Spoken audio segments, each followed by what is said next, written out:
The following program is a Town of Colonie television production of the William K. Sanford Town Library. It goes all my life's a circle, sunrise and sundown. The moon rolls through the nighttime till the daybreak comes around. And all my life's a circle, I can't tell you why. Seasons spinning round again, the years keep rolling by. Top of the evening or top of the day, I'm Joe Doolittle. And I'm Kate Dudding. Stories of sharing the human experience. And we are storytellers. You betcha.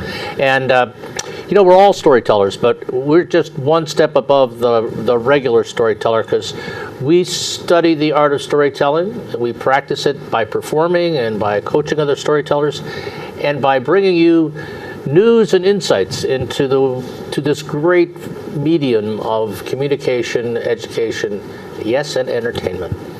Indeed. And we've been hard at it for the last couple of months, haven't we? We've had some good and remarkable programs that we've offered to the public. We'll come to those later on in the program in terms of what's coming up. What's the most interesting thing you've been doing with storytelling? Well, there were two things. One, there was a fundraiser for Children at the Well, which is a 10-year award-winning program of youth storytellers for peace and understanding. It's a local group, and they've written a book, but they needed some money to publish it. So Paula Weiss, the director of Children at the Well, asked me to help her as co-chair of the fundraising, and we did it by the skin of our little teeth, thanks to... How much did you raise? $18,000. $18,000? We had a very generous donor who hasn't given us permission to share his name yet.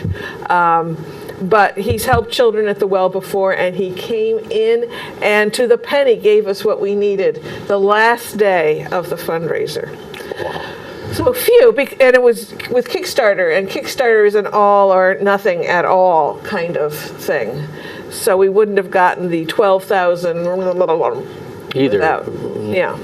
But the other thing was I updated a website that I maintain for the National Storytelling Network, storynews.org, and I found this wonderful quote.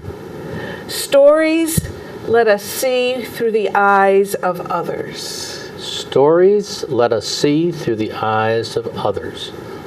Boy, that's a pretty profound and informative remark. And you'll never guess where I found it. I found it in an article published by the Institute for Healthcare Improvement. Thank you so much. Well, that's a very noted national effort that was started by a friend and colleague of mine, Don Berwick, who, when I heard him make a presentation, said to him, Don, you ought to go to Jonesboro because, you'd enjoy this. Mm-hmm. And he did, and he, among other things, has published a book of his 12 plenary sessions, mm-hmm. which use the stories mm-hmm. to inform people and motivate them. And, yes. Well, that's great. This was an article written by the IHI Director of Public and Patient Engagement, Martha Hayward. And she said that stories need to be used in clinical settings, i.e. dealing with patients, in team interactions, and at leadership moments. And because that really engages the patients and the staff, the family, and the clinicians. Now, if you're interested in this topic of storytelling in organizations and in leadership, Kate Dudding is a guru and a wizard of all things technical and computeries, and you've got this wonderful resource that you gave. I've summarized almost 500 articles that have been published in the general press about the uses of storytelling, including platform storytelling, which is, when you get up on a stage, but it's business, diversity, education, healing, medicine. All of these are using storytelling to connect people. Yep. And it's all there as a free resource. So if you're a high school or college student and need information about storytelling for a paper, there's a lot of resources there, and it would be an A paper, I have no doubt, if you were to use those resources. Well, Laura Sims wrote me, who's a storyteller in New York City, saying, do you have any articles on using stories with cancer patients? And so there's a Google window on my website, which I didn't point out to her, but I used it and there wasn't anything. So then I just used a regular Google, that Google window on my website searches within the website. But so I just used a regular Google window and I used storytelling cancer and came up with a whole bunch of stuff. This website is not, I never claimed that it's inclusive. I just want to give people enough ideas that, storytelling isn't just for kids. Another really interesting resource on this topic is a gathering of storytellers nationally called the Healing Storytelling Alliance. And it's healingstory.org.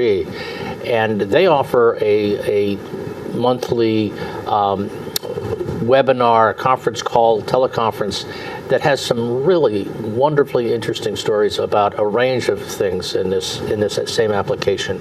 And anyway, so that and they're going to publish in their journal this fall one of my stories. Oh, really? A story about Oklahoma, the people who responded to the terrorist act in Oklahoma City.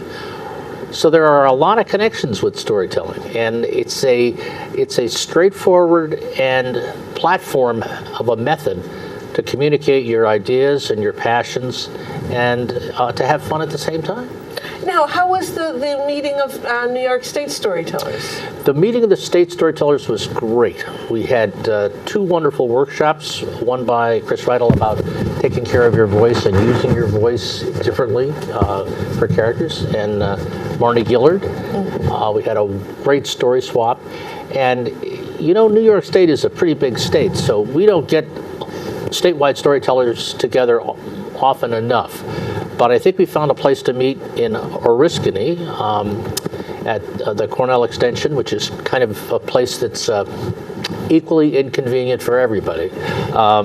And I hope to have more to report and see us engage more storytellers and to do things. Hats off to Sharon Peck, who is originally from this area, but now teaching at the University at Geneseo, for kind of pulling things together. Speaking of hats off to people, one of the most interesting storytellers I know is Margaret French. And not only is she a great storyteller, she writes a blog.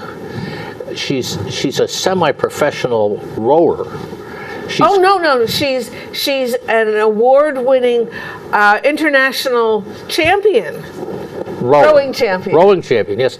Now all these things combine to form what we were talking about is that platform of kind of genuine interest that generates stories. And I think we have her as a guest today, don't we? I think so. In fact, I'm looking right at her. She's here. Margaret French, welcome. Well, thank you very much. I'm so pleased to be it's so here. good to see your smiling face. Well, thank you very much. It's so good to be here. And Margaret lives in Saratoga, and among other things that I did mention, she's part of a group of people that support one of Story Circle's open mics at Cafe Lena, historic Cafe Lena that's under renovation. And then every other month, you guys meet at Woodland Commons. Woodland Part of the Commons. Wesley Complex. The Wesley Complex, and there we have a great deal of fun because we have a lot of people show up that really like to listen to stories. Well, it's a senior residence, and it's not quite a captive audience because they do have to come to the meeting room where we are. But Betty McCanty lives there, and she drums up business at dinner that night. Right. So we always get a great crowd. We get a great crowd. And so those will be on our coming events. So you'll know about those. It's September through June, so you'll just have to wait a little while till it starts up again. And in September, which place is it at? If we that ended later? at I have to Woodlawn think. Commons, we started at I Cafe think Lena. we started Cafe Lena. Yeah. Started Cafe Lena. I was thinking. The second Wednesday. Yeah. Second 7 p.m. Yes. So the odd months are at Cafe Lena. Could be. Could be, could be. Margaret, when I think about some of your stories, I think about the presence you have about making them literary events. I mean, a lot of us tell stories and they're kind of more informal, but you must have a background in creative writing or something like that, because you tend to have your stories, I would say, packaged or organized differently. But tell us a little bit about Clearly well crafted. Clearly well crafted, yes. Well, that is interesting. My background is English, and I've taught college composition and was formerly director of the Writing Center at Union. And for years now in the Academy of Lifelong Learning, I've been leading a writers group, which is great fun. With Joe But Peck, with Joe father Peck, of yes. Sharon Peck. Absolutely. And I think I do like crafting stories. But it's a danger, too, because you can get too married to the words. I think they're less crafted than they used to be as I become more comfortable in letting the story But you adapt there's itself to still the audience. Wonderful phrases that trip from your tongue, and your oh so subtle humor. When you go, yeah, she meant that to be funny, right? Yes. Oh, when I first came to the States, I think the Canadian way is not to laugh too much, to say it straight. And nobody got my jokes. I mean, I thought I was being pretty funny. And people would say, if Canadians don't laugh, how do they indicate they find something funny? Well, you can laugh when you hear it, but you don't want to laugh when you tell it. Okay. At least I didn't. Or even look slightly jolly. Well, jolly, you don't aspire to that. No, I actually didn't learn even a glimmering of jolly till I was well into my 30s. So. A glimmering of jolly. Yeah. Well, that Whereas sounds like you've a been story. jolly, I've been jolly for a long time. And Must be a nice place to be. it is. It's right next to hilarious. It's really just right there. Oh, I've never crossed over that line. No. Okay. Well, your work is hilarious, but you personally, yes. You inspire hilarity. Some of the stories I can remember you telling deal with your mom and growing up in Canada. But when did this storytelling thing become more a part of you? When did that kind of turn itself on? Because I'd be interested just knowing when you kind of realized that you could tell a story, you could write a story. Well, I told stories all my life, but not as a storyteller. My sister says I used to tell stories to her and make them up when we were sharing a bedroom together. I certainly told lots of stories to my kids, and I was known for my famous Uncle Cleophas stories. Yes. And it generated its own story when I told Uncle Cleophas. Uncle Cleophas was an imaginary character that I made up. And I told the same story to grandchildren, which created a certain amount of conflict because my granddaughters had persuaded me to change the rules of the story, and my sons were aghast. Stories, there are traditions. Right. You have to observe them. You can't have Santa Claus wearing a blue suit. outfit or Yeah, something. right, No, right. it's Not even green, blue. Oh my goodness. there are limits. Yeah. So the grandkids knew the rules and asked you to change them? Yeah, they said, we want exactly the same story, but this time we all want to have all the superpowers, and Gotcha. for granddaughters you do things differently. That's right. I know that. I know that myself. Yeah. But if your boys had asked, you probably would have gone along too, but they didn't. I had more control when it came to it. Yeah, they were her kids, so she had to have control. Right, Yeah. you got- Grandkids is all Well, different. it varies. There's one son that things work with, and then you have a very free spirit. And Yeah, you can't. I've never really been good at the authoritarian thing, but they turned out okay despite me. Despite, yeah. I Then, think because But then, to tell story as a storyteller, I spent years. I remember when you were still in the Scotia Library, and I would see those announcements, and I would think, I'd kind of like to do that, and never quite got myself, I don't know, confident enough to show up. And then when I retired, and I used to use stories when I was teaching. If I wanted to make a point, I'd find a little story to illustrate it. But once I retired, I saw the ad in Saratoga for a free matters, a free storytelling workshop in the library by Janine Lafferty. Closer to home. And I could do that, right? And it was free besides. And she's good, and she's inspiring. So once I'd taken one, then I was hooked. I never knew that. But that's how I started with her free class. Yeah, everybody around here Yeah. has taken the workshops with Janine Laverty for good reason. Yeah. She's very good. It's very good, and sometimes I've even paid for it. Yeah, I have. Once I got over that initial thing, I was actually willing to invest in storytelling. You overcame your Canadian upbringing? Oh yes. Well, not entirely. We have our limits. But you've approached yours. Well, we've been talking about stories. We're at our limit right now. Yes. I think we would love to hear a story. Sure. And you mentioned my mother, and I think I would like to tell one of my stories about my mother. Right. It seems relevant at this time, but that just could be the way my mind is working. It was 1961.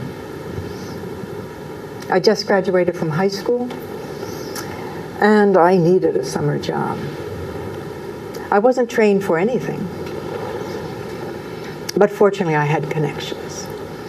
My mother was head secretary at the University of Alberta Hospital in Edmonton, Alberta, Canada. She knew everybody. Everybody knew her. I mean, she was a dynamo. She could walk faster than most young men could run, and she usually did. And she happened to know that the head of housekeeping was looking for ward aides for the summer, and I got that job. It was one of the very worst jobs I ever had in my life.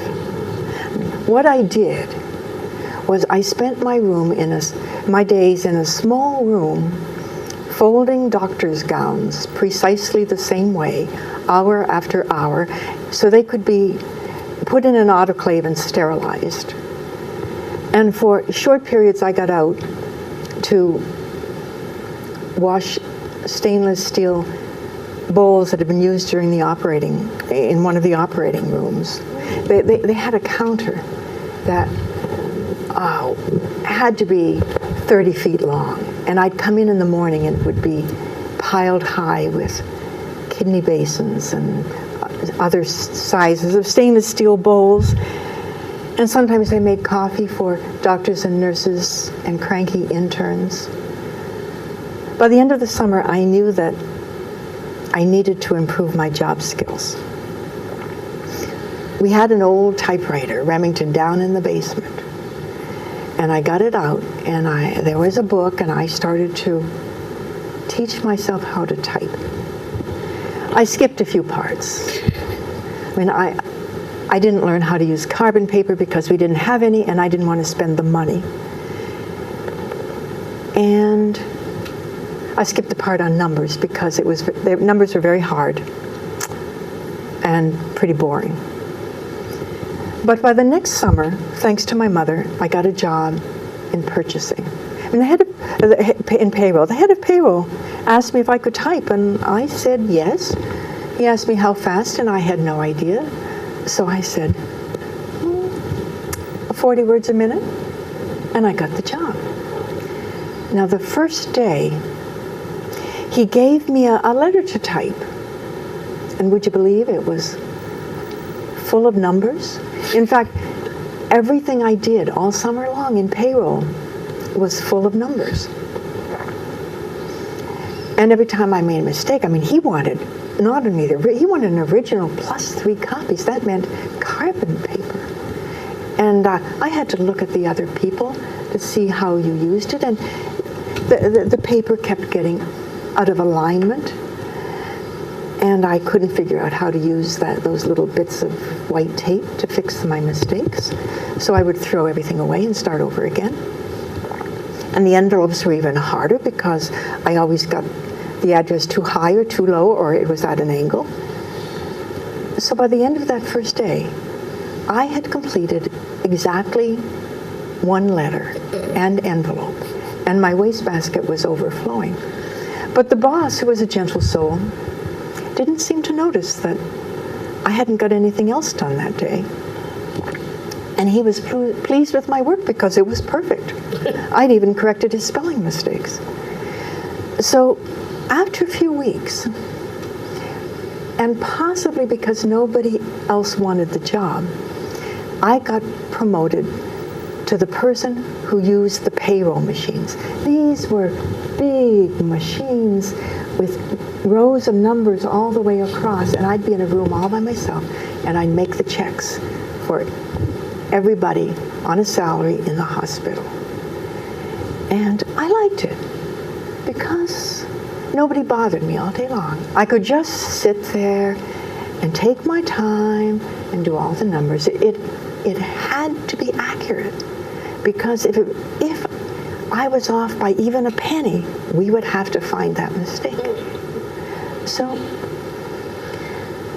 So I spent many happy hours in front of those machines, and while I was doing it, I also memorized the salaries of everybody who worked in the hospital. Well, this was shocking. I went home and talked to my mother. I said, "Do you know what the starting salary of housekeepers is in this hospital? $50 a month." Let me correct that, $150 a month. And I said, "And do you know what the salary of janitors is? $300 a month. That's twice as much." Well, my mother said, "Yeah, but housekeepers, they only do dust mopping. And the janitors do wet mopping, and wet mopping is harder." So I said, "Well, I'm strong. I would much rather get a job as a janitor and make twice as much money." And my mother said, "Well, you can't. Only men can be janitors." I said, "Well, that's not right." And I said another thing. "Do you know how much RNs make, who have to have a high school degree plus several years of training afterwards?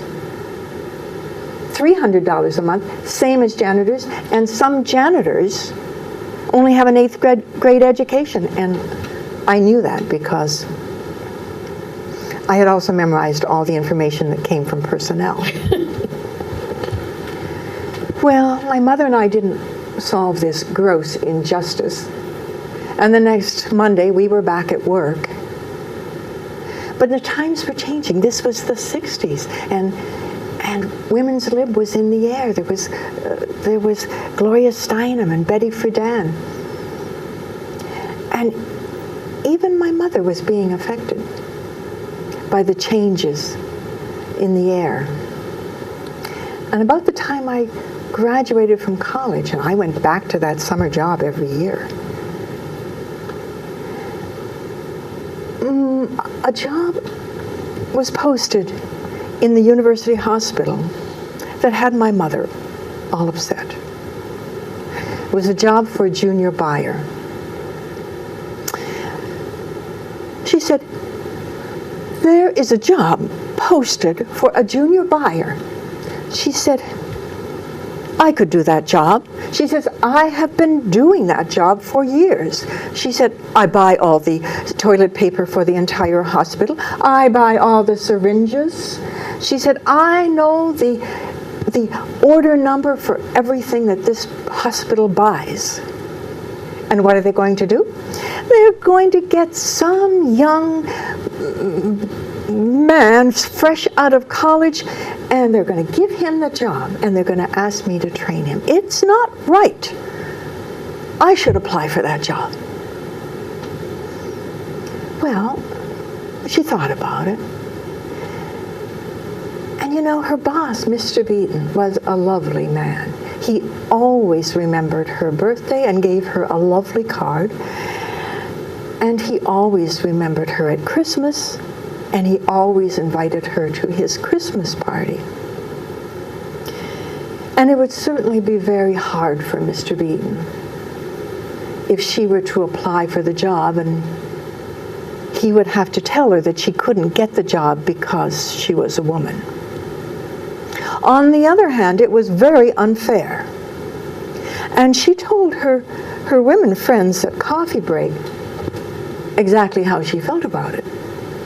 And they agreed with her. And days went by, and she hadn't applied for the job, but she thought about it. And it was certainly unfair. It came to be the last day that the job was posting. Applications had to be in. She had coffee with her girlfriends.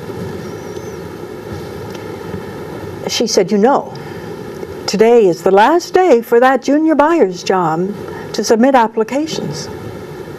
And they said, and Faye, you know you're qualified. You know you could do that job. She said, I certainly could. She said, I have half a mind to apply for that job anyway. Let them tell me to my face that I'm not qualified. They said, yes, Faye, why don't you? She said, I think I will. And then she got up and she marched herself to personnel and she got an application and she flung it down and she went back to her office. Later that same day, Mr. Beaton came to her desk and he said, Faye, I see that you applied for that junior buyer's job. She said, yes, I did. He said, it's about time. You know you're qualified. We were waiting for you to apply. We were going to tell you to apply if you didn't. Well, she got that job, and it made a difference.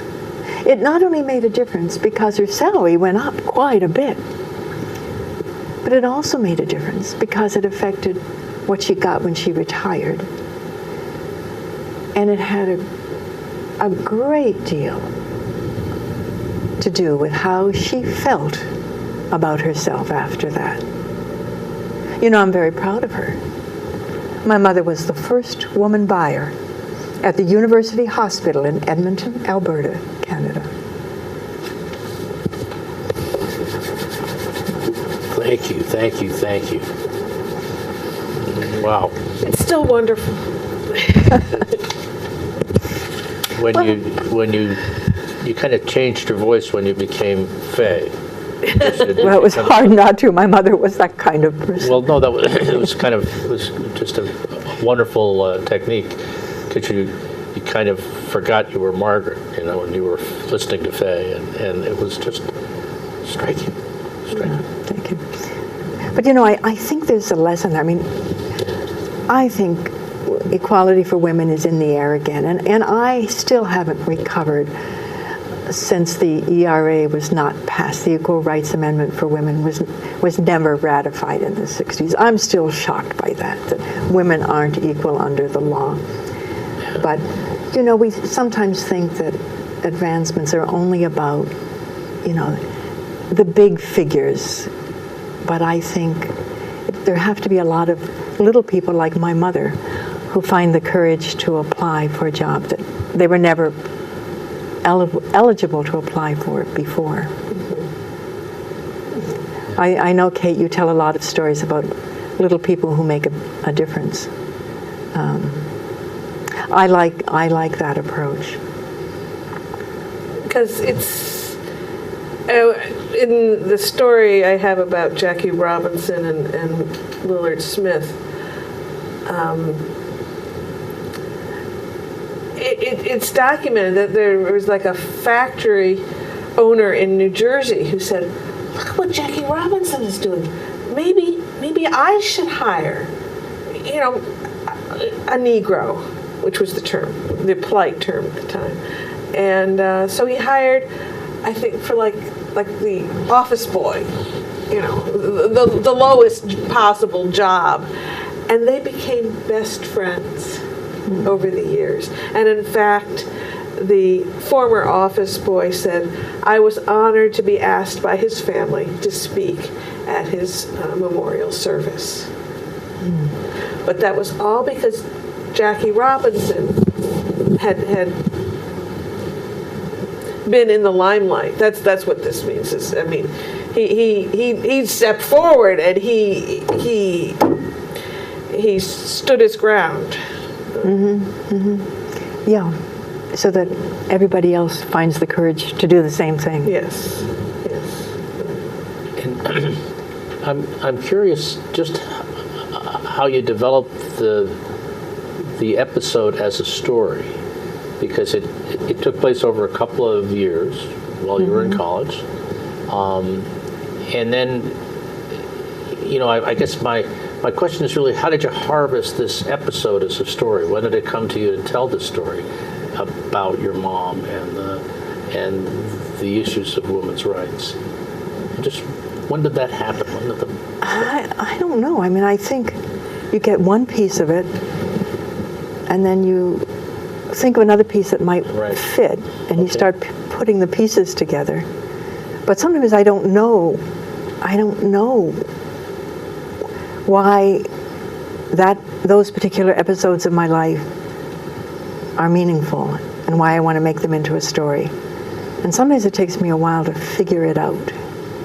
That, I mean, I know that was my first real job. Yeah. So I think our first real jobs make an impression upon us. And the first one was so horrible. Yeah. But my mother was an interesting, challenging person. Interesting, challenging person. Mothers. There's a story right there. I've gotten quite a few. Quite a few, right. Yeah. But now it's time for our short coming attractions. Stay tuned. Stay tuned. We'll be back to Margaret. The first one I have is on the first weekend in August 5th through 7th, the 28th annual Falcon Ridge Folk Festival in Hillsdale, New York, where our guests from last month, the Storycrafters, will be. And so that's our first event. And then an event that Margaret's involved with is the Not Just for Kids, the long-running, the Not Just for Kids storytelling at Schoharie Crossing. It's free. It started on July 31st with Elizabeth Ellis from Dallas and will be running through August, and then ending on September 11th with our very own Margaret French. And Schoharie Crossing is just a wonderful venue for storytelling, for hiking, for biking. And if you Google it, you can get directions, but it's about a 40-minute drive from Albany, past Amsterdam, where the Schoharie Creek hits the Mohawk River. And it's a delightful jewel of a spot, and the storytelling is super. Yes. Yes, indeed. And our next storytelling meeting will be on Wednesday, August 17th at the Byton Hills branch of Albany Public Library. We ask you to tell stories, no reading. You might have an outline that you could look down at, but But this isn't a writers guild. It's a storytelling guild, and there's nothing like looking into the faces of the people you're telling to, and seeing them go. That you go, they're with me. They're with me. It's wonderful. Then the third Friday of the month, well, there's storytelling at the Inquiring Minds bookstore in Saugerties, led by Janet Carter. That's August 19th. And that's all I have for August. But there's always our website, that if you find television has nothing on for you, it can happen. You can go to our website, storycircle@proctors.org, and we have over 170 stories for you to choose from. And those are stories by guest tellers from this TV show. And there's a great reference for an index for personal stories and historical stories and humorous stories. So if you're looking for material or just looking for a diversion, we encourage you to check those out. And also there are links there to a lot of other information about storytelling. So they're back. Well, thank you, Kate. It's good to know that things are going on in the summer. Yes. Though, there's so much you can do around here in the summer. That's true. That's true. That, of course, the Iroquois have a tradition that they don't tell stories during the growing season because the plants would stop and listen. They would stop growing. Is that right? They would stop and listen. That's what they say. But I think the ones who are hoeing and planting and weeding would also stop too. So there's and I think you might need stories more in the winter. I think there's a necessary reflection sometimes, and if you're busy putting in the garden and tending the field, it may not be time for that kind of reflection. But in the long winter nights, you have time. A story is just what you need. Anyways, we digress. We digress. I was going to digress with another story, but I'll save that for another time, about storm fools in the Abenaki. Storm fools. Margaret, we're back with you, and tell us a little bit about one of your other creative efforts, which is your blog. And I know I get the information in your blog, and I love it. It's very thoughtful. It's inspiring, and I stand in awe of it because part of me says I should be doing a blog, and then the reality of the clock and the calendar and things like that just kind of bite me in the tail. Yeah. But you found time for that, and well, I'm retired. That helps. Aha. Well, I'm retired too, but I keep on getting time biting me. So I stand, as I say, I stand in awe because they're really thoughtful references on your life and on contemporary issues. So thank you for that. Oh, well, thank you. No, I like doing the blog. The spaces between blogs sometimes stretches out alarmingly. One of my sons told me that, Mom, you're going to have a blog. You've got to do it at least once a week. And right, that's what I say. Once a week. I don't have that many thoughts every week. Well, the stories are more than just thoughts. It's it takes me putting them together. And then I find myself writing stories that, for one reason or another, are not appropriate to be up there. So then You could change the names or localities. There are certain techniques that one can. If so people don't recognize themselves. If that's one of your concerns, I don't know. I'll just call it fiction. Yes. But it is nice. You know what I love about it? I love that you never know who's reading your blog. Mm-hmm. Like, I wrote a story about my mother-in-law. My former mother-in-law, my first husband, is Indian, my ex. And I liked his mother. And I just wrote a story about my relationship with her, and it was, it was complimentary because I really felt that way. And a simple little story, but my Indian relatives, because I still feel I have many Indian relatives, because once you're family with Indians, you're family forever. And not only your family with former sisters-in-law, brothers-in-law, nieces and nephews and things, but their cousins, their grandparents' friends, their grandparents' friends, second cousins. So I have this network. So they read this little story, and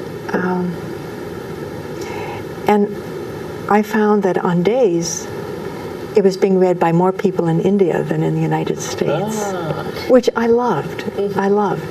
And people wrote me sweet notes.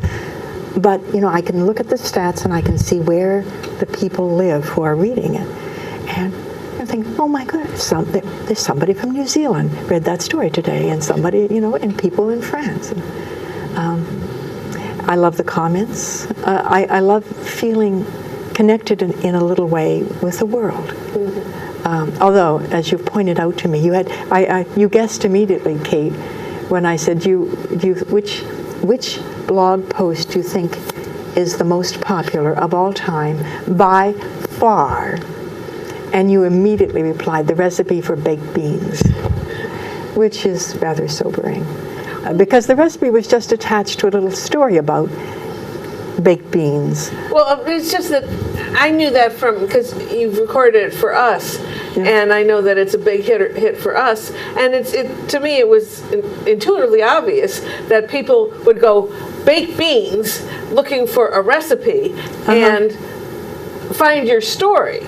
Well, the story gets quite a few hits, but the recipe gets even more. It's one really wants to have a popular blog, I think you've got to think food. I wonder how cookbooks are even published anymore, because there's a tremendous amount of information. I mean, I think I'm like a lot of people. I don't want to take all that time to open up a cookbook and go to the index and find a recipe. I just want to Google it. But I still like to look through the pictures of cookbooks. I mean, I don't usually cook anything from them, but cooking is another matter. No, having a blog is fun, and I think the connections are what make it especially fun. Well, doesn't she make it tantalizing? I couldn't. Yeah. Wouldn't you like to go? Oh, look, someone in Bali is reading mine. There you go. It's kind of an example of the long reach of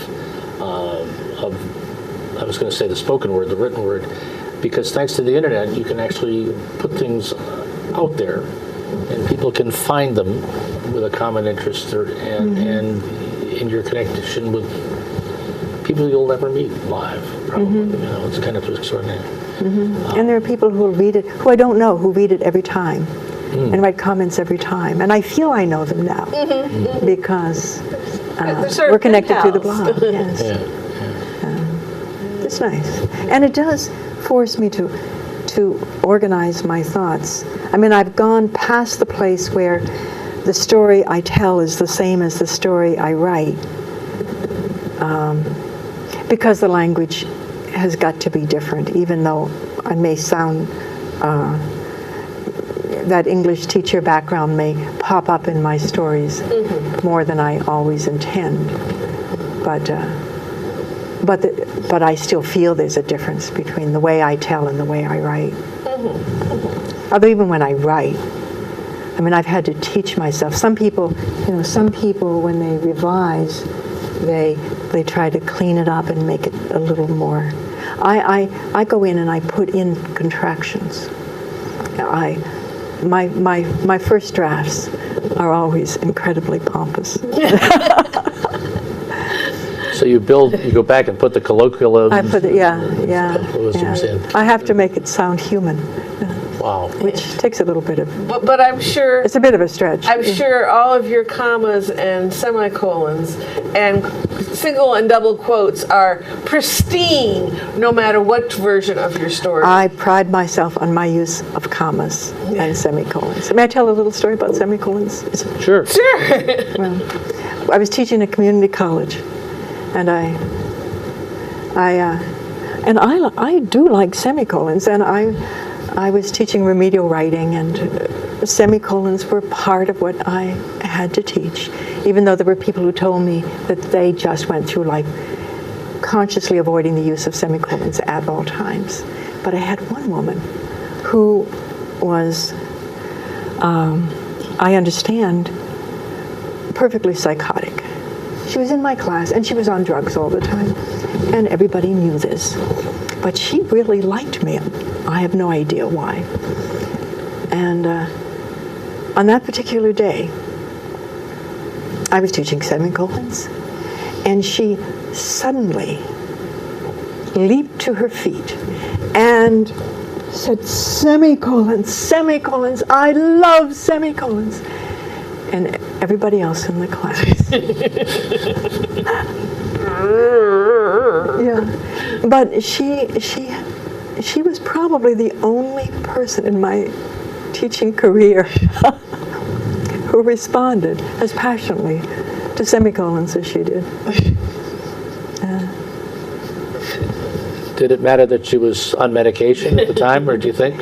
I think she was perfectly stoned at the time. She did get in trouble one time because, I was walking past she had an identical twin sister also enrolled in the college, and I was going past the dean of students' office, and she was getting reprimanded.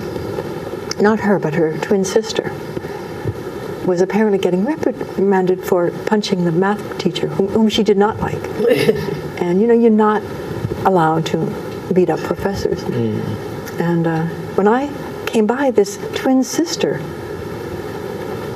called out to me and asked me to come in and tell them that she was a good person. And it turned out that she had multiple personalities, and she was enrolled under 2 different names at the college. So she... I mean, she didn't have a twin sister? She didn't have a twin sister. But she really had a... But she liked my class. But she liked semicolons, too. At least one of them liked she your liked class. Well, yes. She liked my class, and she liked semicolons. And so that makes 2 of us. Or 3 of us, depending on how you count. Yeah. Okay. Do you have another story you were planning to share with us? We have 11 minutes left. I think I can fit it into 11 minutes. This story was actually written by Stephen Leacock. And Stephen Leacock was a Canadian humorist who, very popular, wrote and told his stories, read his stories in the early 1900s.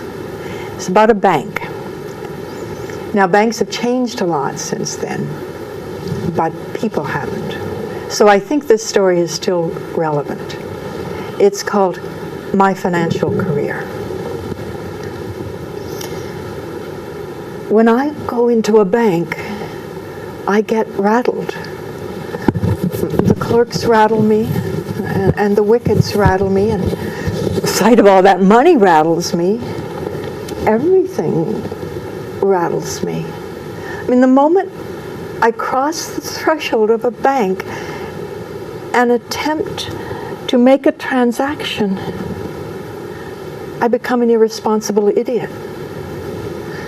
Well, I knew all this, but my salary had been increased to $50 a month. And I felt a bank was the only place for it. So I shambled into the bank, and I looked around at all the clerks. It seemed to me that anybody opening an account should talk to the manager. So I went up to a wicket marked account accountant. Oh, the accountant was a tall, cool devil. The very sight of him rattled me. He says, I said to him, may I please speak to the manager? Certainly, he said. And he took me to the manager, who was a calm, grave man. He says, may I speak to you alone? I don't know why I said alone, but it was too late now, and the manager took me into his office and he locked the door. He said, sit down. He said,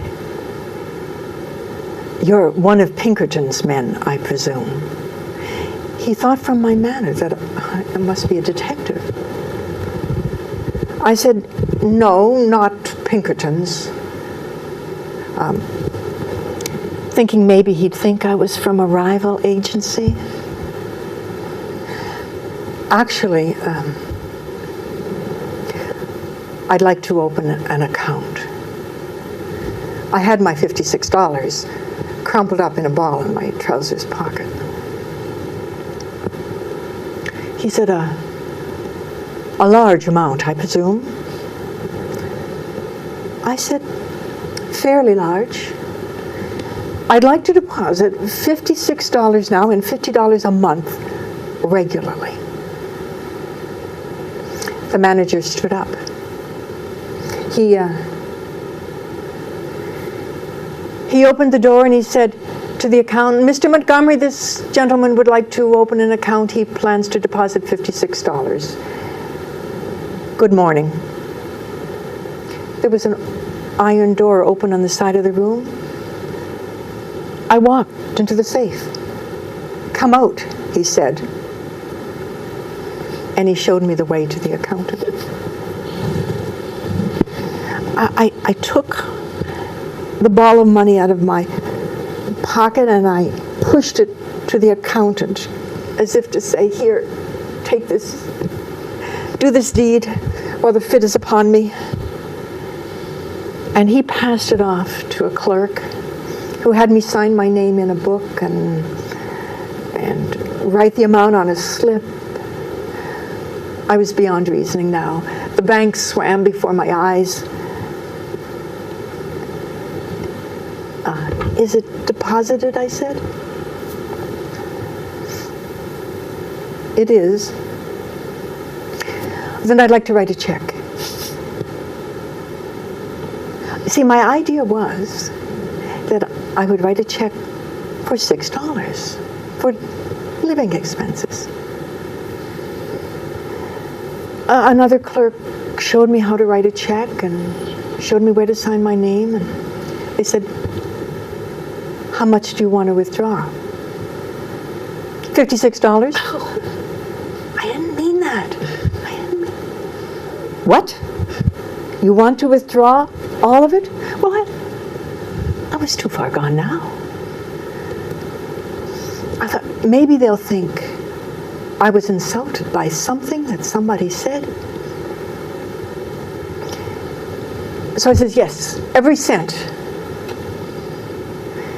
And I signed where they told me to sign.